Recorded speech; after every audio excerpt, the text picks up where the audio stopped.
Hello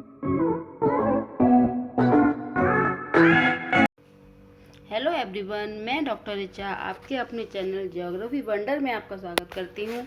आज हम पढ़ेंगे वन लाइन क्वेश्चन में पॉलिटिकल ज्योग्राफी के कुछ मुख्य बिंदुओं को, जो नेट के हिसाब से और फर्स्ट ग्रेड के हिसाब से बहुत कंपलसरी हैं। ठीक है, अगर हम राजनीतिक भूगोल की बात करें तो जो राजनीतिक भूगोल है ये जर्मन की एक नवीनतम विचारधारा है। ठीक है, जर्मन की नवीनतम विचारधारा क्यों है?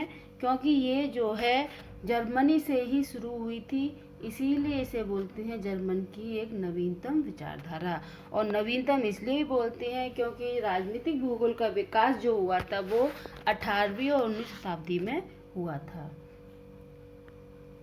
इसमें आगे बात करें तो इसको जियो पॉलिटिक्स के नाम से भी जाना जाता है। अगर हम बात, ये क्या कहलाता है? जियो पॉलिटिक्स। जियो पॉलिटिक्स क्यों कहलाता है? क्योंकि इसके द्वारा जियो पॉलिटिक्स की विचारधारा का भी उदय हुआ था।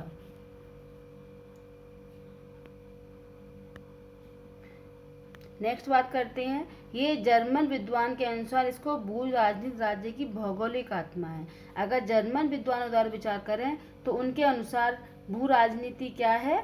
एक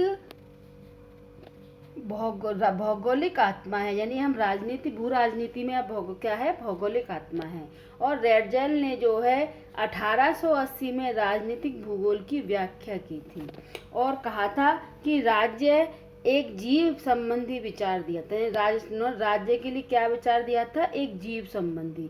इससे मतलब है कि उन्होंने ये माना था जिस तरह से एक जीव जो होता है, चाहे वो कोई भी जीव हो, उसको विकास के लिए स्थान चाहिए होता है, ऐसे ही राज्य को भी जीव के समान माना जाए। इसका मतलब इसी तरह से राज्य को भी अपने विकास करता रहना चाहिए। अगर वो विकास कर रहा है तो राज्य या देश विकसित हो रहा है, और अगर वो अपने में ही सिमटा हुआ है तो विकास में, जीव को विकास रुक जाएगा। ठीक है, तो उन्होंने राज्य को क्या माना था? एक जीव के रूप में माना था। नेक्स्ट बात करते हैं, इस आधार पर राजनीतिक भूगोल के जो जनक माने जाते हैं वो माने जाते हैं फ्रेडरिक रेडजेल। क्यों माने जाते हैं? क्योंकि उन्होंने ही सबसे पहले राजनीतिक भूगोल का एक क्रमबद्ध अध्ययन आरंभ किया था और कहा था कि राजनीतिक भूगोल को किस तरह से हमें पढ़ना है। एक शब्द आता है राजनीतिक भूगोल, दूसरा आता है भू राजनीति। ठीक है, भू राजनीति और राजनीतिक भूगोल में बहुत अंतर है। राजनीतिक भूगोल में राजनीति के बारे में साथ में बात की जाती है, और ये भू राजनीति यानी कि सिर्फ भूमि की राजनीति, यहाँ पर सिर्फ स्थल क्षेत्र के विकास के बारे में बात किया जाए, वो कहलाती है भू राजनीति। और ये जो विचारधारा, ये सबसे पहले इस शब्द का प्रचलन, का मतलब है इस शब्द को दिया था, किसने दिया था? रुडोल्फ जेलेन ने। भू राजनीति शब्द रुडोल्फ जेलेन ने दिया था। और भू राजनीति के बारे में विस्तृत व्याख्या जो की थी वो की थी कार्ल हाउसहोफर में। ये ध्यान रखना, ये नेट में बहुत आते हैं क्वेश्चन। नेक्स्ट बात करते हैं, जर्मन भू राजनीति विचार के प्रवर्तक कौन है? तो अब भू राजनीति जनक माना जाता है किसको? कार्ल हाउसहोफर को। तो जर्मन भू राजनीति, जर्मन, क्योंकि ये जर्मनी की विचारधारा है इसलिए जर्मन भू राजनीति विचार के प्रवर्तक किसको माना जाता है? कार्ल हाउसहोफर को ही माना जाता है। अब नेक्स्ट बात करते हैं कि जो रेडजेल ने जो जीव संबंधी विचार दिया था उसके बाद में अंतर्राष्ट्रीय शक्ति के मूलतः भौगोलिक कारकों पर निर्भर करती है। क्योंकि ये शब्द किसने गए थे कि अंतर्राष्ट्रीय शक्ति जो है, यानी किसी विश्व में अपनी शक्ति को अगर हमें प्रस्तावित करना है, दिखाना है, तो उसके लिए भौगोलिक कारक भी मुख्य रूप से प्रभाव डालते हैं। ये शब्द कहे थे रेडजेल ने। ठीक है, और रेडजेल ने ही डार्विन के जीव विकास संबंध से प्रभावित होकर, अब इन्होंने बताया रेडजेल ने जैविक विचारधारा दी थी, तो वो किससे प्रभावित होकर दी थी? डार्विन के जीव विकास संबंधी। अब फिजिकल ज्योग्राफी में आता है डार्विन का जैविक विकास सिद्धांत, तो उन्होंने जीव विकास सिद्धांत से प्रभावित होकर अपनी संकल्पना दी थी, जैविक राज्य के विचारधारा दी थी।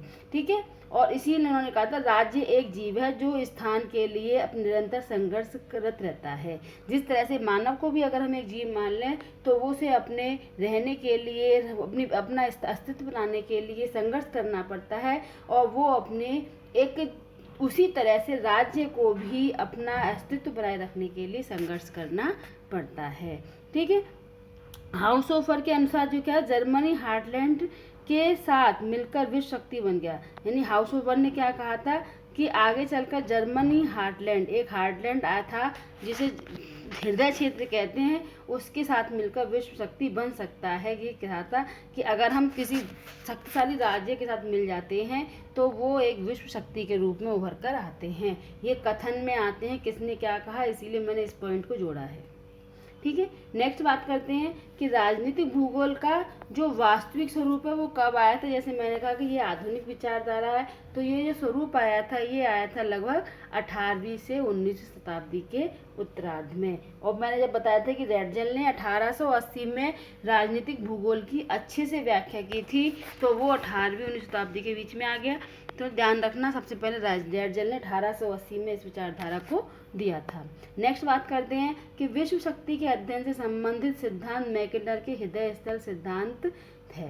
यानी विश्व शक्ति के अध्ययन के लिए जो सिद्धांत दिया गया था उसमें मैकेंडर का नाम सबसे ऊपर आता है, और उन्होंने जो अपना सिद्धांत दिया था उसका नाम था हृदय स्थल सिद्धांत, हार्टलैंड थ्योरी इंग्लिश में बोलते हैं इसे, हार्टलैंड थ्योरी।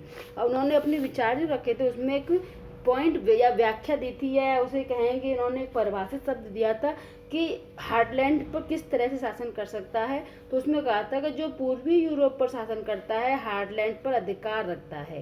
यानी उन्होंने अपने हार्टलैंड सिद्धांत में कहा था कि जो पूर्वी यूरोप है, अगर विश्व मानचित्र में देखें तो पूर्वी यूरोप क्षेत्र जो आता है, ये पूर्वी यूरोप क्षेत्र है, इधर नीचे अफ्रीका है और यहाँ पर एशिया आता है। तो जो पूर्वी यूरोप पे शासन करता है वही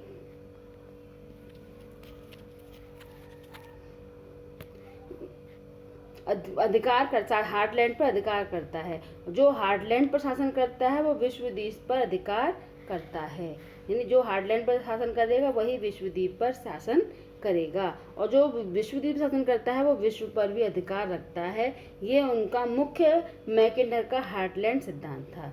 ध्यान रखना, ये डेफिनेशन आ चुकी है। नेक्स्ट बात करते हैं कि मैकेंडर ने अपना सिद्धांत दिया था वो दिया था 1919 में। और ये जो सिद्धांत दिया है जिस समय पर, एक चीज़ और याद रखना कि मैकेंडर ने जो सिद्धांत दिया था उस समय पर वायुसेना यानी कि वायु परिवहन का विकास इतना अधिक नहीं हुआ था, इसीलिए उन्होंने अपना ये सिद्धांत जब दिया तो इसके बारे में सिर्फ उन्होंने स्थल व जल परिवहन के बारे में विचार करते हुए यह सिद्धांत दिया था। ठीक है, अभी इसको सिद्धांत को एक्सप्लेन करूँगी तब और अच्छे से समझ में आ जाएगा। अभी नेट का एग्जाम आने वाला है, इसीलिए मैंने 1 लाइन क्वेश्चन डाल दिए हैं। अमेरिका में राजनीतिक भूगोल सर्वाधिक विकास हुआ। इन सबसे पहले जर्मनी में इसका विचारधारा शुरू हुई, उसके बाद में जो विकास हुआ सबसे अधिक वो कहाँ हुआ था, अमेरिका में। ठीक है, ग्रिफिथ टेलर ने जियोपॉलिटिक्स एवं राजनीतिक भूगोल को एक ही माना है। ये ग्रिफिथ टेलर भूगोलवेत्ता थे, इन्होंने जियोपॉलिटिक्स और राजनीतिक भूगोल को एक ही शब्द के रूप में व्याख्या की है। ठीक है, अगला आता है मैकेंडर ने अपने हृदय सिद्धांत या हार्टलैंड सिद्धांत में कहा है कि यूरेशिया महाद्वीप के उत्तर व आंतरिक क्षेत्र जहां सामुद्रिक शक्ति प्रवेश नहीं कर सकती वह प्रस्तुत प्रमुख स्थलीय शक्ति के रूप में उभरेगी। ठीक है, अब ये लाइन क्यों इम्पोर्टेंट हो जाती है, क्योंकि जैसे मैंने कहा कि मैकेंडर ने जो अपना सिद्धांत दिया था वो हार्टलैंड सिद्धांत वो कब दिया था, जब वायु परिवहन का विकास इतना अधिक नहीं हुआ था। तो उन्होंने ये कहा था कि अपना जो हार्टलैंड क्षेत्र है उसको अगर हम सुरक्षित रखते हैं, क्योंकि जो हार्टलैंड क्षेत्र बताया था उन्होंने स्थलीय क्षेत्र मध्यवर्ती एशिया का क्षेत्र बताया था, यूरोप और एशिया का। और उन्होंने ये कहा कि अगर हम मध्यवर्ती क्षेत्र को सुरक्षित रखते हैं तो उसमें तटीय क्षेत्र पर हम सुरक्षा अधिक बढ़ा सकते हैं, और उत्तरी क्षेत्र में क्या था, हिमानी था यानी बर्फीला समुद्र था, तो वहाँ पर संभव ही नहीं था कि कोई आगे आक्रमण करे। और अगर हम आकर अटलांटिक महासागर की ओर से सुरक्षा रखते हैं तो हम अपने यूरेशिया को सुरक्षित कर सकते हैं। तो इसी आधार पर उन्होंने अपना ये सिद्धांत दिया था कि हृदय क्षेत्र सिद्धांत या हार्टलैंड सिद्धांत में कहा है कि यूरेशिया महाद्वीप के उत्तर एवं आंतरिक क्षेत्र जहाँ सामुद्रिक शक्ति प्रवेश नहीं कर सकती वह प्रमुख स्थिर शक्ति के रूप में उभरेगी। क्योंकि मध्यवर्ती क्षेत्र में सामुद्रिक शक्ति प्रवेश कर नहीं सकती, वायु परिवहन का विकास हुआ नहीं था, स्थलीय क्षेत्र को हम सुरक्षित कर सकते हैं, तो ये क्षेत्र उन्होंने हार्टलैंड के रूप में स्वीकार किया था। नेक्स्ट बात करते हैं मैकेंडर का हृदय स्थल सिद्धांत में क्या प्रस्तुत सामुद्रिक शक्ति का सही अनुक्रम क्या था। ये भी नेट का आया हुआ क्वेश्चन है कि हृदय स्थल स्थान में जो उन्होंने किस तरह से कहा था, तो पहले पूर्वी यूरोप, फिर हृदय स्थल, फिर विश्वद्वीप और विश्व, यानी इस तरह से उन्होंने पूरे सही के अनुक्रम में बांटा था हृदय स्थल सिद्धांत में।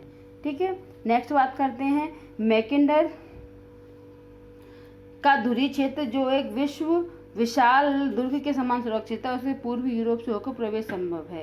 उन्होंने जैसे सिद्धांत में और समझाऊंगे अच्छे से तब और से समझ में आएगा। अभी आप 1 लाइन क्वेश्चन पर ध्यान दीजिए कि जो धुरी क्षेत्र सिद्धांत आया था, धुरी क्षेत्र बताए थे उन्होंने। मैकिंडर ने अपने सिद्धांत में कुछ व्याख्याएं की थी, तो उसमें ये कहा था कि कौन सा क्षेत्र किसके अंतर्गत आता है। तो उसमें जो बताया था, तो इसमें एक तो उपांतीय क्षेत्र बताए थे, एक बताया था कि ये हमारा धुरी क्षेत्र है। तो धुरी क्षेत्र के अंतर्गत उन्होंने जो है एक अर्धचंद्र नाम दिया था, बाहरी द्वीपीय अर्धचंद्र। तो इनके नाम भी आएंगे, तो मैं भी बता दूंगी इनको भी। तो धुरी क्षेत्र में जो बताया था उसमें एक आता विशाल दुर्ग समान सुरक्षित है जो पूर्वी यूरोप पर होकर प्रवेश कर सकता है, यानी उन्होंने कहा विशाल दुर्ग के जैसे किला होता है, किले के चारों ओर सुरक्षा बंदी होती है, इसी तरह से पूर्वी यूरोप से होकर सिर्फ प्रवेश संभव था। तो उस सेफ्टी के आधार पर हमारा ये हृदय स्थल सुरक्षित था। मैकिंडर ने हृदय स्थल सिद्धांत के उपांतीय अर्धचंद्र के रूप में सम्मिलित किया समुद्र तटीय यूरेशियाई देश। देखिए उपांत क्षेत्र तो आ गया, ये कहाँ माना है, समुद्र तटीय यूरेशियाई देश को। नेक्स्ट बात करते हैं यूरेशियाई समुद्र तटीय देश, समझ में आ गया। उत्तरी क्षेत्र को अगर हम इसमें बोलें तो ये हमारा आ जाएगा उत्तरी क्षेत्र। नेक्स्ट बात करते हैं कि मैकिंडर ने एशिया, यूरोप व अफ्रीका को अभेद्य प्रदेश माना है। अभेद्य यानी जिसको कभी जीता ना जा सके, वो क्षेत्र माना है एशिया, यूरोप और अफ्रीका को। Thanks for watching. Next video में मैं हार्टलैंड के अर्धचंद्र का और सब के बारे में बताऊंगी कि कौन सा धुरी क्षेत्र है, कौन सा अर्धचंद्र क्षेत्र है, और ये सब क्षेत्रों के बारे में बताऊंगी। ठीक है, नेक्स्ट वीडियो देखें, लाइक और शेयर करें जिससे औरों को भी फ़ायदा हो सके।